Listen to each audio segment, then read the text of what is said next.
Welcome to another episode of Transformation in Trials. Today in the studio with us, I have Federico Grayeb. Hello, Federico. Hello, Ivanna. How are you? I am very well and happy to be here with you. Hey, thanks for having me. Thank you.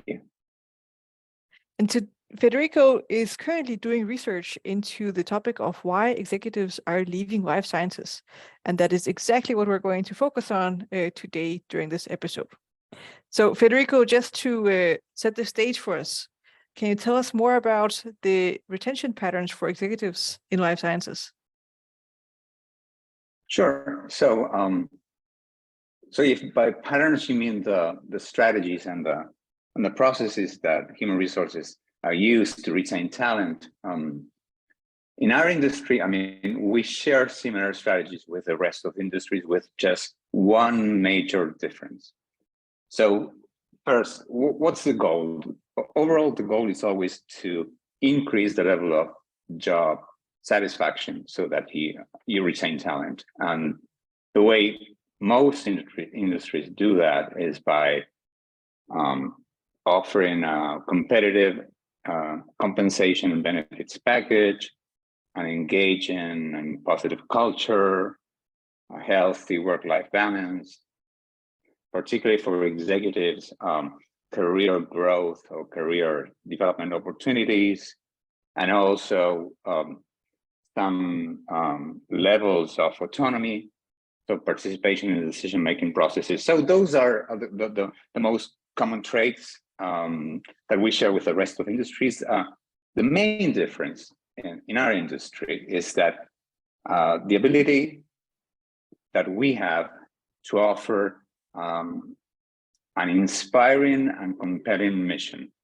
because we can offer a job through which people can contribute to either increase the quality of life of patients or sometimes even save lives, or at least alleviate human suffering. So that's a major plus, a major difference. But despite of this, turnover rates in our industry are among the highest. Actually, after IT, information technology, we have the highest turnover rates, and they are rising. Even at, for instance, at a global level, the attrition rate, which is the number of people that leave a job every year, is at a managerial level in our industry is 10%. And then on top of that, you need to add the pandemic effect. And here, it's still unclear how it's going to play out in the coming years, this effect, because in our specific case, we have two opposing forces. One is that we share with the rest of industries, is that, as you know, the pandemic has led to a shift in working conditions, increase in virtual collaborations, decrease in employee engagement, and as a result, many people started to question and to reevaluate work-life priorities, and some people left the jobs. So that's something that we share with the rest of industries. But there's an opposing force in our specific case, and that is because we play such a critical role in addressing this pandemic. Many people felt that they were actually making a positive contribution to society. So that increased the level of job satisfaction. So I cannot tell you yet what the net effect is going to be. What I can tell you is that job satisfaction is not a good predictor of turnover. And I'll be happy to discuss that later on in our discussion. Yeah, that is a very interesting point. I do want to dive into a couple of things that you said already. So we are the industry with the highest turnover rates for executives, and that's rising. That is a shocking factor to me, especially when you mentioned that we are such a mission-driven business area where it's easy to find purpose. I wonder, what are some of the dynamics that contribute to people leaving? Yeah, well, it's not counterintuitive, actually, because there are two elements here. that are at play. One is that we're talking about executives, right? So you need, in our industry, you need extremely highly talented people with a high level, a concentration of knowledge across a broad range of disciplines. You don't only need technical knowledge, but you also need to know about medical affairs, production, you name it. But also the complexity of the healthcare systems, the number of critical stakeholders. You also need talented people that can deal with the magnitude of the potential reputational and financial risk that our industry has. So you need extremely talented people. And we all know that these talented people usually get more offers, job offers. So usually they tend to experience higher turnover rates. But also there is a second element in our industry, and that is the high level of isomorphism. And Isomorphism. Yeah, tell me more about that. You like that word? Yeah. So that's what it means is that companies tend to look alike. So companies tend to have similar organizational structures, practices, strategies. The roles are very similar, and this is particularly salient within specific clusters like medical affairs or ultra rare disease companies or biotechnology companies. So within those clusters, job hopping is easy because there's a high level of isomorphism. When you change your job, the organizational culture doesn't change that much, and your role is not that different. So it's easy to move around. So those two elements. That contributes to that it's easier for people to change roles because they can have something very familiar in another company because of this this phenomenon.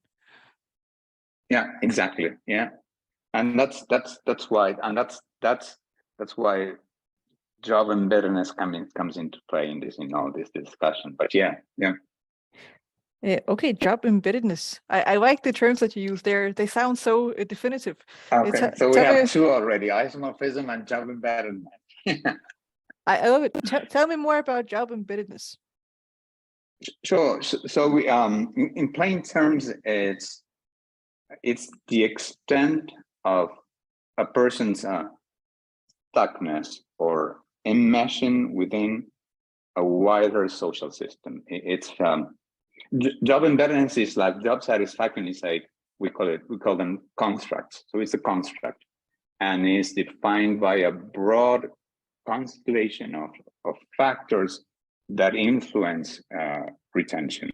And there were these three American researchers that came up with this breakthrough concept at the beginning of this century. And they studied job embeddedness in the retail industry and insurance. And now what I'm doing is I'm adapting that concept to our specific case of executives working in life science companies. So that's in a nutshell, but I need to give you some background why job embeddedness is a better predictor than maybe other more commonly used concepts such as job satisfaction. Yeah, I am curious about job satisfaction. Why is that not a good indication of attrition? It is up to a certain extent. So for the past, say, 50 plus years, the academic literature has used two concepts or constructs to determine turnover, and those are job satisfaction and job alternatives. So in essence, people who are satisfied with a job stay, those who are not leave, and then given the same level of dissatisfaction, people who get more offers would be more likely to leave than those with fewer ones. So that's pretty intuitive, and the research has confirmed this. These two concepts are the two most widely used. And what the academic research has also done during these 50 years is that they added other things like organizational commitment, perceived organizational supports, and some authors also studied some individual predictors or personality predictors of turnover, like, for instance, the level of conscientiousness, counter violations, and its influence in turnover. So there are many different concepts, but even if you add all them up, you're only able to, according to the literature, to determine 25% of the reason why people leave. So if companies and human resources, the responsible for human resources, only act on increasing, for instance, the level of job satisfaction, they will still be experiencing a lot of people leaving the company, because there are many other reasons besides job embeddedness and besides job satisfaction why people leave a company. And I can give you, if you allow me, I'll give you the three main ones. I would love the three main ones. Okay. Okay. So